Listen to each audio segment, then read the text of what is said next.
ಪೂಜಾರಿ ಚಿಕ್ಕಮರಿ ಹುಣಸನಹಳ್ಳಿ ಗ್ರಾಮ, ಚನ್ನಪಟ್ಟಣ ತಾಲೂಕು ವಿರೂಪಾಕ್ಷಪುರ ಹೋಬಳಿ, ಶ್ರೀ ಬಿಸಲಮ್ಮ ದೇವರಿಗೆ ಮೂಲ ಅರ್ಚಕನಾದಂಥ ನಾನು. ಆದ್ದರಿಂದ ಮೂಲ ಅರ್ಚಕನಾಗಿ ಸದರಿ ಪ್ರಕಾರವಾಗಿ ನಂಬರ್ 2 ಪ್ರಕಾರದಲ್ಲಿ ನಮ್ಗೆ ಹಸ್ತಾಂತ ಮಾಡಿರುವಂಥ ದಾಖಲಾತಿಗಳು ಮತ್ತು ಇವಾಗ ಕೊಟ್ಟಿರುವಂಥ ದಾಖಲಾತಿಗಳು ಎಲ್ಲ ಕೊಟ್ಟು ಸಬ್ಮಿಟ್ ಮಾಡಿ, ಮತ್ತು RI ರಿಪೋರ್ಟು ಮತ್ತು ಇವೆ ರಿಪೋರ್ಟು ಮತ್ತು ತಹಸೀಲ್ದಾರ್ ರಿಪೋರ್ಟು DC ಹತ್ರ ನಮ್ಮ 3 ಸರಿ ಹೋಗಿದ್ದೀವಿ. ಮತ್ತು ಕಮಿಷನರ್ಗೂ ನೋಟಿಸ್ ಕೊಟ್ಟಿದ್ದೀನಿ. ಪ್ರತಿಯೊಬ್ಬರು ಕೊಟ್ಟಿದ್ರೆ ನಮ್ಮ ಬಡ ಅರ್ಚಕನಿಗೆ ತುಂಬ ತೊಂದರೆ ಕೊಟ್ಟಿದ್ದಾರೆ. ಇದಕ್ಕೆಲ್ಲ ಕೆಂಗಲ್ ರಘು ಸರ್ ಕಾರಣ. ಅವರು ಒಳಗಡೆ ಏನು ನಡೆಸ್ತಾ ಇದ್ದಾರೋ ಬಂದಿಲ್ಲ. ಹಾಗೂ ದೇವರು ಇನ್ನೊಬ್ಬರಿಗೆ ಹಸ್ತಾಂತ ಮಾಡಬೇಕಾದ್ರೆ ರಾತ್ರಿಯೇ 3 ಗಂಟೆಲಿ ಗ್ರಾಮಸ್ಥರಿಗೆ ತಿಳಿಸಿಲ್ಲ, ಹಾಗೂ ಈಗ ಬಂದಿಲ್ಲ. ನಾವು ಇದೇ ಪ್ರಕಾರವಾಗಿ ತಹಸೀಲ್ದಾರ್ ಹತ್ರ ಕಂಪ್ಲೇಂಟ್ ಮಾಡಿದ್ರೆ 5 ದಿವಸ ಆಗದೆ 3 ದಿವಸ ಆಗದೆ ಅಂತ ನಮ್ಗೆ ಕಣ್ಣಿಗೆ ಮೊನ್ನೆರ್ತಾ ಇದ್ದಾರೆ. ನಮ್ಗೆ ಇರುವಂತ ಮೂಲ ಅರ್ಚಕನಾದ ನಾನು, ಪ್ರಧಾನ ಅರ್ಚಕನಾದ ನಮ್ಮ ತಾತ ಹಾಗೂ ನಮ್ಮ ತಂದೆಯವರಿಗೆ ಆದೇಶ ಹೊರಡಿಸಿರುವುದರಿಂದ ನನಗೆ ಆದೇಶ ಕೊಡಿಸ್ಕೊಡ್ಬೇಕು. ನನಗೆ ಅವ್ರದ್ದು ಇವ್ರದ್ದು ನಮಗೆ ಸುಮಾರು 70 ವರ್ಷದಿಂದ ನಾವು ಪೂಜೆ ಮಾಡ್ಕೊಂಡು ಬರ್ತಾ ಇದ್ದೇವೆ. ನಮ್ಮ ಕುಟುಂಬಸ್ಥರು 70-75ರಿಂದ ಮತ್ತು ಮಹಾರಾಜರ ಕಾಲದಿಂದ ಸೇವೆ ಮಾಡ್ಕೊಂಡು ಬರ್ತಾ ಇದ್ದೀವಿ ಅಮ್ಮನಿಗೆ. ನಾವು ಯಾವುದೋ ಎಲ್ಲ ಬಿಟ್ಟು ಹೋಗಿಲ್ಲ. ನಾವು ದಾಖಲೆ ತಗೋಗಿ ನಮ್ಗೆ ನೇಮಕಾತಿ ಮಾಡ್ಕೊಡಂದ್ರೆ ಯಾರು ಸ್ಪಂದಿಸ್ತಾ ಇಲ್ಲ. ಈಗ ರಿಪೋರ್ಟ್ ಆದ್ರೂ ಸ್ಪಂದಿಸ್ತಾ ಇಲ್ಲ, ತಹಸೀಲ್ದಾರ್ ಸ್ಪಂದಿಸ್ತಾ ಇಲ್ಲ. ಈಗ ಮತ್ತೊಬ್ಬರಿಗೆ ನೈಟ್ ಗೊತ್ತಿಲ್ಲದಂತ ಯಾರಿಗೆ ಏನ್ ಕೊಟ್ಟಾರೋ ಗೊತ್ತಿಲ್ಲ ಸ್ವಾಮಿ. ನಮ್ಗೆ ಹಸ್ತಾಂತ ಮಾಡೋರೆ ದಾಖಲೆ ತಿಳಿದವ್ರಿಗೆ ಅನ್ಬಿಟ್ಟು ನಮ್ಮನ್ನ ಹೊರಗಾಕಿ ದಬ್ಬಾಳಿಕೆ ಮೇಲೆ ಹೋಗಿ ಪೂಜೆ ಮಾಡ್ತಾವ್ರೆ. ಪ್ರಧಾನ ಅರ್ಚಕರಿಗೆ ನೇಮಕಾತಿ ಕೊಡ್ಲಿ ಅಂತ ನಾವು ಬೇರೆಯವ್ರ ಮೇಲೆ ಆರೋಪ ಇಲ್ಲ, ಬೇರೆಯವ್ರನ್ನ ತೆಗಿರಿ ಅಂತ ನಾವೇನು ಬಂದಿಲ್ಲ. ನಮ್ಮ ಪೂಜೆ ದಾಖಲೆ ಪ್ರಕಾರ ಏನಿದೆ ಅವ್ರಿಗೆ ಪೂಜೆ ಕೊಡಿ ಅಂತ. ಇವತ್ತು ಪೂಜೆ ಕೊಡ್ಬೇಕಾಗಿರ್ತಕ್ಕಂಥ ಕಾರ್ಯನಿರ್ವಾಹಕ ಅಧಿಕಾರಿಗಳು ನಾವು ಹಿಂದೆನೆ ಬಿಟ್ಬಿಟ್ಟಿದೀವಿ, ವರ್ಗಾವಣೆ ಮಾಡಿದೀವಿ. ಅದು ಯಾವ ರೀತಿ ಅವ್ರು ಮಾಡ್ತಾರೆ? ಏನೇ ಕಾರಣ ಕೇಳಿದ್ರು ರಜೆ ಇದ್ದೀವಿ ಅಂತ ಹೇಳ್ತಾರೆ, ಇಲ್ಲಿ ಬಂದು ವರ್ಗಾವಣೆ ಮಾಡ್ಬಿಟ್ಟು ಹೋಗಿದ್ದಾರೆ. ಏನ್ ಉದ್ದೇಶದಿಂದ ಇವರು ನಮ್ಮೂರಿನಲ್ಲಿ ಏನು ಈ ಪೂಜಾರಿಗೆ ಉಳಿ ಉಣ್ತಕ್ಕಂಥ ಕೆಲಸ ಮಾಡ್ತಾ ಇರ್ಬೋದಾಗ್ಬೋದು, ಹೀಗೆ ಈ ಸಂಬಂಧಿಕರುಗಳನ್ನ ಹೊಡಿತಕ್ಕಂಥ ಕೆಲಸ ಮಾಡ್ತಾ ಇರ್ಬೋದಾಗ್ಬೋದು. ಇದಕ್ಕೆಲ್ಲ ಮೂಲ ಕಾರಣ ಕಾರ್ಯನಿರ್ವಾಹಕ ಅಧಿಕಾರಿಗಳೇ ಆಗಿರ್ತಾರೆ. ನಾವು ಅನೇಕ ಬಾರಿಗಳು ಕೂಡ ಈಗಾಗ್ಲೇ ನಾವು ವರ್ಗಾವಣೆ ಮಾಡಕ್ ಮುಂಚೆಗೂ ಕೂಡ ಅರ್ಜಿ ಕೊಟ್ಟಿದ್ವಿ. ದಾಖಲೆ ಇರ್ತಕ್ಕಂಥವ್ರಿಗೆ ಅರ್ಜಿ ಕೊಡಿ ಪೂಜೆ ಬಿಡಿಸ್ಕೊಡ್ಬೇಕು, ಬೇರೆಯವ್ರಿಗೆ ಬಿಟ್ಟಿದ್ದಲ್ಲಿ ಏನೇ ಅನಾಹುತ ಆದ್ರೂ ನೀವೇ ಕಾರಣ ಅಂತನೂ. ಆದ್ರೂ ಕೂಡ ರಾತ್ರಿ ಅಧಿಕಾರಿಗಳು ಬರಲ್ಲ, ಯಾರು ಇರಲ್ಲ. ಏಕಾಏಕಿ ಪೂಜೆ ಮಾಡ್ತಿರ್ತಕ್ಕಂಥವ್ರು ಈ ಬೇರೆ ಪೂಜಾರಿಗೆ ಕೀ ಕೊಟ್ಟು ಹೋಗೋದು ತಪ್ಪು. ಈಗ ಇವ್ರು ಮಾಡಿರ್ತಕ್ಕಂಥದ್ಕೆ ಸೂಕ್ತ ಕ್ರಮ ತಗೊಂಡು ಊರಿನಲ್ಲಿ ಬಂದು ಸಮಯ ಗ್ರಾಮಸ್ಥ ಸಮ್ಮುಖದಲ್ಲಿ ನಾವು ದೇವ್ರ ಬಿಡಿಸ್ಕೊಡ್ತೀವಿ, ನಾಳೆ ಬರ್ತೀವಿ ಅಂತ ನಿನ್ನೆವರೆಗೂ ಕಾಯ್ದ್ವಿ, ಬಂದಿಲ್ಲ. ಇವತ್ತು ಪೂಜೆ ನಡೀತಾ ಇದೆ, ಎಂದಿನಂತೆ ದಾಖಲೆ ಇರ್ತಕ್ಕಂಥ ನಾವುಗಳು ನಮ್ಮವರು ಪೂಜೆ ಮಾಡ್ತಿದ್ದಾರೆ, ಚಿಕ್ಕಮುತ್ತು ಕುಟುಂಬದವರು ಪೂಜೆ ಮಾಡ್ತವ್ರೆ. ಅವ್ರ ಕುಟುಂಬಕ್ಕೆ ನ್ಯಾಯ ಸಿಗ್ಬೇಕು. ಈಗ ಮುಜರಾಯಿ ಕಾರ್ಯನಿರ್ವಾಹಕ ಅಧಿಕಾರಿಗಳ ಹತ್ರನೇ ದಾಖಲೆ ಇದೆ. ಆ ದಾಖಲೆನಲ್ಲಿ 3 ಪೂಜಾರಿ 3 ಕುಟುಂಬದವ್ರನ್ನ ಅವರೇ ಕೊಡ್ತಾರೆ. ಆ ಕುಟುಂಬ ಯಾವ್ದಪ್ಪ ಅಂದ್ರೆ ಮೊದಲನಾಗಿ ಮೂಡ್ಲಿಗೌಡ ಬರ್ತಾರೆ, ಒಂದು ದಾಸೇಗೌಡ ಬರ್ತಾರೆ, ಒಂದು ತಮ್ಮಯ್ಯ ಬರ್ತಾರೆ. ಆ 3 ಕುಟುಂಬದವ್ರಿಗೆ ಪೂಜೆ ಕೊಡ್ಬೇಕು ಅಂತಕ್ಕಂಥದ್ದು ದೇವಸ್ಥಾನದ ಆಡಳಿತ. ಇದಕ್ಕೆಲ್ಲ ಯಾರ ಕೈವಾಡ ಇದೆ? ಇದಕ್ಕೆಲ್ಲ ಕಾರ್ಯನಿರ್ವಾಹಕ ಅಧಿಕಾರಿಗಳು ಏನ್ ಮಾಡ್ತಾ ಕೂತಿದ್ದಾರೆ? ಇವ್ರಿಗೆ ಕಾರ್ಯನಿರ್ವಾಹಕ ಅಧಿಕಾರಿಗಳಿಗೆ ನಮ್ ತಾಲೂಕಿನಲ್ಲಿ ಪ್ರಮುಖ ದೇವಸ್ಥಾನಗಳನ್ನ ಅಧಿಕಾರ ಕೊಟ್ಟಿದ್ದಾರೆ. ಇವ್ರು ಈ ದೇವಸ್ಥಾನದಲ್ಲೇ ಈಗ ಮಾಡ್ತಾ ಇದಾರೆ. ಇನ್ನ ದೊಡ್ಡ ದೊಡ್ಡ ದೇವಸ್ಥಾನದಲ್ಲಿ ಏನ್ ಮಾಡ್ತಾವ್ರೆ ಅವರು?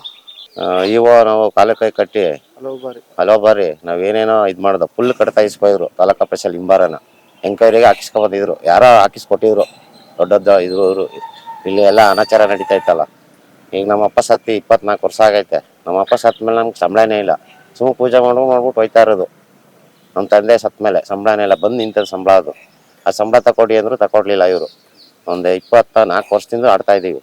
ಆಮೇಲೆ ಇವರು ರಘು ಸರ್ ಫುಲ್ ಕಟ್ತಾ ಈಸ್ಕೊಯ್ದೀನಪ್ಪ, ಎಲ್ಲ ಈಸ್ಕೊಯ್ತೀನಿ ದಾಖಲಾತಿಯ 3 ಜನದ ಐತೆ ಅಂತ ಹೇಳಿದ್ರು. ಅಲ್ಲಿ ಕೆಂಗಲಲ್ಲಿ ಕಡ್ತಾ ಈಸ್ಕೊಂಡ್ಮೇಲೆ ಕೆಂಗಲ್ಗೆ ಹೋಗಿದ್ದೆ. ಹುಷಾರಾಗಿ ಹೋಗಪ್ಪ, ಆಟೋದಲ್ಲಿ ಯಾರ್ಯಾರು ಬಂದಿದ್ದೀನಿ ನಮಗ್ ತೋರ್ದಂಗೆ ದಾಖಲೆ ತೋರ್ಬೇಡಿ ಅಂದ್ರು. ಫುಲ್ ಕಟ್ತಾ ಇವ್ರು ಈಸ್ಕೊಂಡು 3 ವರ್ಷದಿಂದ ರಿಪೋರ್ಟ್ ಆಗ್ತಾ ಇಲ್ಲ. ಇವರು ಅಧ್ಯಕ್ಷರು ಕೇಳ್ತೀವಿ ರಿಪೋರ್ಟ್ ಹಾಕಕ್ಕೆ, ಈ ತಹಸೀಲ್ದಾರ್ ಮೇಡಮ್ ಅವ್ರು ರಿಪೋರ್ಟ್ ಹಾಕ್ರಿ ಅಂದ್ರೆ ಇಲ್ಲ ಅಧ್ಯಕ್ಷರು ಕೇಳ್ತೀವಿ ಅಂತಾರೆ. ಅಧ್ಯಕ್ಷರು ಕೇಳ್ಬಿಟ್ಟು ರಿಪೋರ್ಟ್ ಹಾಕ್ಬೇಕಾ ಸರ್?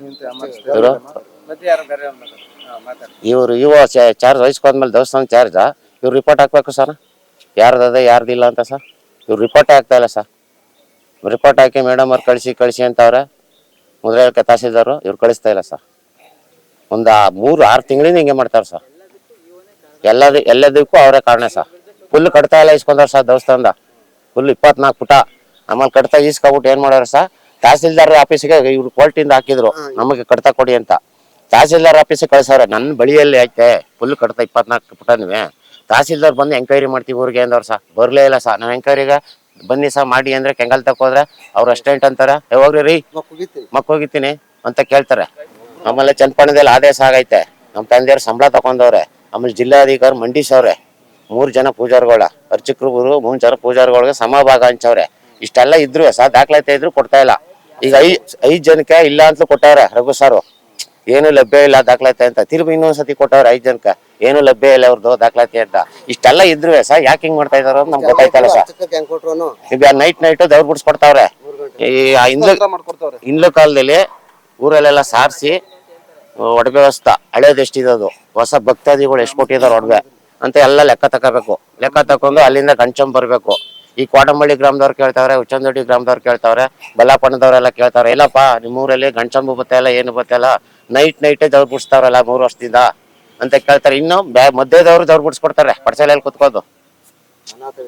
ಮಧ್ಯದವರು ಪಡ್ಸಾಲಲ್ಲಿ ದವ್ರು ಬಿಡಿಸ್ಕೊಡ್ತಾರೆ. ಇವ್ರ ಅಧಿಕಾರಿ ಇದ್ರುವೆ ಅವ್ರದ್ದೇ ದರ್ಬಾರ್ ನಡೀತಾ ಸಹ ಇಲ್ಲಿ 3 ವರ್ಷದಿಂದ ಕಲಿಸ್ತಾವ್ರೆ. ಬಂದ್ ಭಕ್ತಾದಿಗಳಿಗೆಲ್ಲ ಮೋಸ ಮಾಡ್ತಾವ್ರೆ.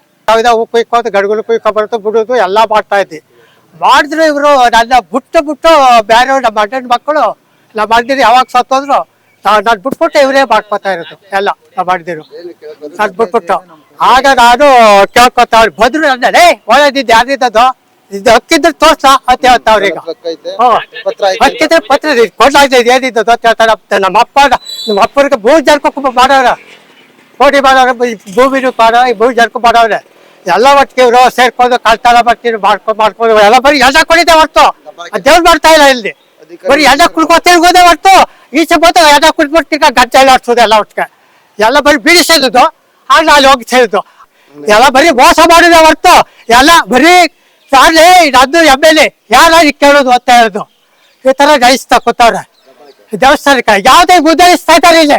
ಬರೀ 80 ವರ್ಷ ಬರೀ ಬರೀ ಗಲೀಜು, ಬರೀ ತೋಪ, ಬರೀ ಯಾರು ಬಂದ್ರು ಬರೀ ಇದೆ. ಹೋದಾಗ ಹೊಸರಲ್ಲಿ ಬದ್ದೆಟ್ಗೆ ಏನಂತಂದ್ರೆ ನನಗೆ ತಕ್ಕೊತಾಳ ಇದು ಬದ್ದೆಟ್ಗೆ ಅವರೇ ಜಾಸ್ತಿ ತಿನ್ಬಿಟ್ರೆ 20 ಲಕ್ಷ 30 ಲಕ್ಷ ಯಾವೇನು ಬಂದು ಯಾರು ಮಾಡ್ತಾ ಇಲ್ಲ. ಕರುನಾಡು ಟೈಮ್ಸ್ ಚಾನೆಲ್ನಲ್ಲಿ ಸುದ್ದಿ ಮತ್ತು ಜಾಹೀರಾತು ನೀಡಲು ಈ ನಂಬರ್ಗೆ ಕರೆ ಮಾಡಿ.